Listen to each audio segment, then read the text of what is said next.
મહત્વના સમાચાર પર નજર કરીશું। ગુજરાતની શાળાઓમાં અરાજકતા ફેલાવનાર તત્વોની સામે પોલીસની પકડ ઢીલી હોવાનું સામે આવ્યું છે। શાળાઓમાં બોમ્બની ધમકી આપી દહેશત ફેલાવનાર તત્વો કેમ પોલીસના સકંજામાં નથી આવતા? વારંવાર બોમ્બથી ઉડાવી દેવાની શાળાઓને ધમકી મળે છે। ફરી એક વખત અમદાવાદ વડોદરાની શાળાઓને ધમકી મળી, ત્યારે શાળાઓને બાનમાં લેનારા તત્વો સામે માત્ર ફરિયાદ નોંધી પોલીસ સંતુષ્ટ છે કે કેમ, એ પણ એક સૌથી મોટો સવાલ ઉઠી રહ્યો છે। મહાનગરોની આ શાળાઓને અવારનવાર ધમકી મળી હોવા છતાં આરોપીઓ નથી પકડાયા। 26 જાન્યુઆરીએ અમદાવાદ શહેરની 17 શાળાઓને બોમ્બથી ઉડાવી દેવાની ધમકી મળી હતી। 23 જાન્યુઆરીએ પણ અમદાવાદની 8 જેટલી શાળાઓને ફરી એક વખત બોમ્બથી ઉડાવી દેવાની ધમકી મળી। આજે પણ અમદાવાદની 8 શાળા, વડોદરાની 16 જેટલી શાળા કે જેમને બોમ્બથી ઉડાવી દેવાની ધમકી મળી છે। અવારનવાર આવી રીતે બોમ્બથી ઉડાવી દેવાની ધમકી મળી છે, પરંતુ આરોપીઓ ક્યાં છે? અગાઉના કેસમાં માત્ર પોલીસ ફરિયાદ નોંધાઈ છે, પરંતુ તપાસનું કોઈ જ પરિણામ સામે નથી આવ્યું। ધમકીઓના કારણે શાળા અને સંચાલકો તથા વાલીઓના જીવ અદ્ધર છે। વિદ્યાર્થીઓની ભણતર પર પ્રતિકૂળ અસર પડી રહી છે, તો બાળકોને લેવા માટે વાલીઓએ દોડધામ પણ કરવી પડે છે। સવાલ એ થઈ રહ્યો છે કે ક્યારે આ ધમકી મળવાનો સિલસિલો અટકશે?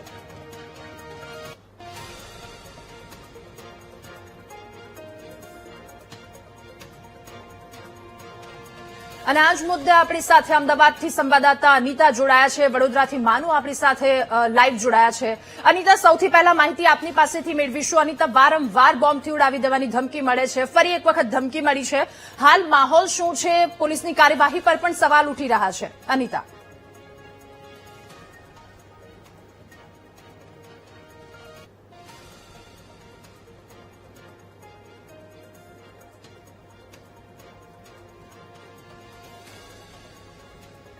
ઓકે, થોડો ટેકનિકલ પ્રોબ્લેમ છે। માનુ, આપની પાસેથી જાણીશું, અલગ અલગ શાળાઓને વડોદરામાં પણ બોમ્બથી ઉડાવી દેવાની ધમકી મળી છે, અરાજકતાનો માહોલ, શું કાર્યવાહી, શું પરિસ્થિતિ ત્યાંની?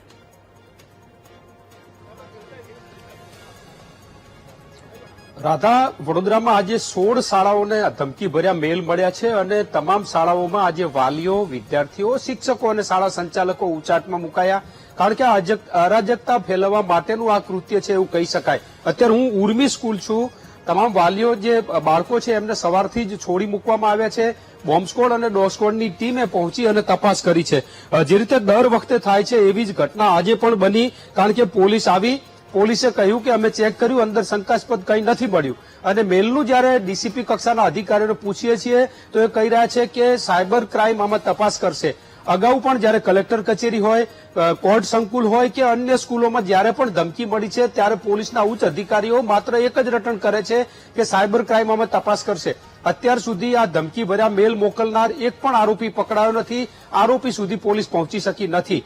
આ મામલાને ગંભીરતાથી લેવાની જરૂર એટલા માટે છે કે આજે વડોદરાની 16 શાળાઓના વિદ્યાર્થીઓ, વાલીઓ અને શિક્ષકો, આ તમામ લોકો આજે મુશ્કેલીમાં મુકાયા, કારણ કે સવારથી જ જેવી રીતે મેલ મળ્યા અને આ તમામને મેસેજ કરી અને વાલીઓને બોલાવવામાં આવ્યા અને તમામ બાળકોને ઘરે મોકલવામાં આવ્યા। આ સ્થિતિ સર્જાઈ રહી છે રાજ્યની મહાનગરોની। આટલી મોટી સંખ્યામાં જે શાળાઓ છે એને આ મેલ મોકલવામાં આવ્યા। જો આરોપીઓ સુધી નહીં પકડાય તો, કારણ કે વાલીઓ અને જે શાળા સંચાલકો છે મુશ્કેલીમાં મુકાઈ રહ્યા છે। આ સ્થિતિમાં પોલીસે તપાસ કરવી જોઈએ, આરોપી સુધી પહોંચવું જોઈએ। સાયબર ક્રાઇમ આટલું હાઈટેક થઈ રહ્યું છે, એઆઈનો જમાનો આવી રહ્યો છે, એવા સમયની અંદર પણ આ મેલ મોકલનાર તત્વો કોણ છે એમના સુધી હજુ પોલીસ નથી પહોંચી શકી, સાયબર ક્રાઇમ નથી પહોંચી શક્યું। આને હળવાશમાં લેવાની જરૂર નથી અને ગંભીરતાથી લઈ અને આજે જે અસામાજિક તત્વો છે, જે લોકોને મુશ્કેલીમાં મૂકવા માટેના પ્રયત્નો કરી રહ્યા છે, અરાજકતા ફેલાવવાના પ્રયત્ન કરી રહ્યા છે, એમના સુધી પહોંચવું જોઈએ અને એમની ધરપકડ થવી જોઈએ, એવી વાલીઓ પણ માંગ કરી રહ્યા છે અને સમયની પણ અત્યારે માંગ છે કે આવા તત્વો સામે પોલીસ કડક કાર્યવાહી કરે। જી રાધા, બિલકુલ માનુ, આપ જોડાયેલા રહેજો અમારી સાથે। અનિતા, ફરી એકવાર આપની પાસે, વડોદરાનો આ માહોલ છે ચિંતાજનક, ચારે તરફ પરિસ્થિતિ છે। અમદાવાદમાં પણ આ જ રીતે બોમ્બથી ઉડાવી દેવાની ધમકી મળી છે, માત્ર કાર્યવાહી તપાસ કરીને સંતોષ માની લીધો છે, કોઈ ઠોસ નિરાકરણ નથી આપ્યું આ વાતને લઈને। ફરી એક વખત ધમકી મળી છે, શું માહોલ?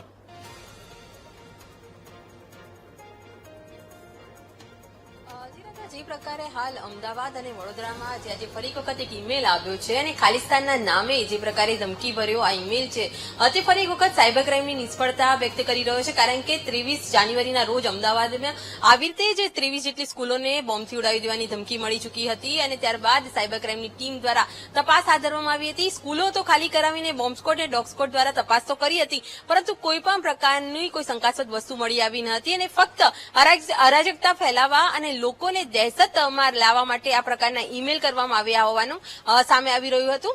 સાયબર ક્રાઇમની ટીમે એ દરમિયાન ફરિયાદ તો દાખલ કરી હતી અને તપાસ કરતા વીપીએનનો ઉપયોગ કરીને આ પ્રકારે જે ધમકી ભર્યા મેલ કરીને લોકોને દહેશત ફેલાવવામાં આવી રહ્યા છે, કારણ કે સતત આ પ્રકારની ધમકીઓ મળી રહી છે. છેલ્લા ઘણા સમયથી આ ધમકીઓ મળી રહી છે, પરંતુ હજુ સુધી સાયબર ક્રાઇમની ટીમ આ જે ગેંગ જે છે જે આ પ્રકારે ધમકી ભર્યા મેલ કરે છે તેને પકડવામાં ક્યાંક ને ક્યાંક નિષ્ફળ રહી છે, કારણ કે 23 જાન્યુઆરી બાદ આજે ફરી 16 ફેબ્રુઆરીના રોજ અમદાવાદ અને વડોદરાની અનેક સ્કૂલોમાં આ પ્રકારે ધમકી ભર્યા મેલ આવ્યા છે, જેમાં ખાસ કરીને બોમ્બથી ઉડાવી દેવાની ધમકીની સાથે ગુજરાતના ખાલિસ્તાન કરવાના હિન્દુસ્તાનના ટુકડા કરવાના ઈમેલમાં ધમકી આપવામાં આવ્યા છે. આ જ પ્રકારનો ઈમેલ જે 23 જાન્યુઆરીના રોજ પણ આવ્યો હતો, ખાલિસ્તાનના નામથી આ ઈમેલ કરવામાં આવ્યો હતો અને મહત્વનું છે કે આ પ્રકારનો ઈમેલ નોઈડાની પણ સ્કૂલોમાં કરવામાં આવ્યો છે. તો ક્યાંક ને ક્યાંક એક જ કનેક્શન એક જ નેટવર્ક દ્વારા આ પ્રકારે ઈમેલ કરવામાં આવ્યો હોવાનું સામે આવી રહ્યું છે, પરંતુ સાયબર ક્રાઇમની ટીમ હજુ સુધી આ જે આરોપીઓ જે છે જે મેલ કરી રહ્યા છે, જે લોકોમાં દહેશત ફેલાવી રહ્યા છે તેઓને પકડવામાં નિષ્ફળ રહી છે, કારણ કે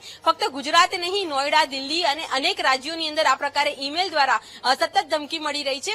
હાલ તો જે સાયબર ક્રાઇમની ટીમે ગુનો દાખલ કરીને રાહત અનુભવી રહી છે, પરંતુ આ સંતોષ પાછળ હજુ સુધી આરોપી સુધી પહોંચી નથી. ફક્ત આ જે ઈમેલ જે છે તે વીપીએનનો ઉપયોગ કરીને થઈ રહ્યા હોવાની કડીઓ અત્યારે હાલ સ્પષ્ટ કરી રહી છે, પણ આ ઈમેલ કોણ કરી રહ્યા છે અને શા માટે કરી રહ્યા છે ત્યાં સુધી હજુ સુધી સાયબર ક્રાઇમ પહોંચી નથી. તો ફરી એક વખત સાયબર ક્રાઇમની એક નિષ્ફળતા સામે આવી રહી છે. જી બિલકુલ, એટલે આ સિલસિલો હવે અટકે ખૂબ વધારે જરૂરી છે. માનુ, અનિતા, બંનેનો ખૂબ આભાર તમામ વિગતો સાથે જોડાવા બદલ.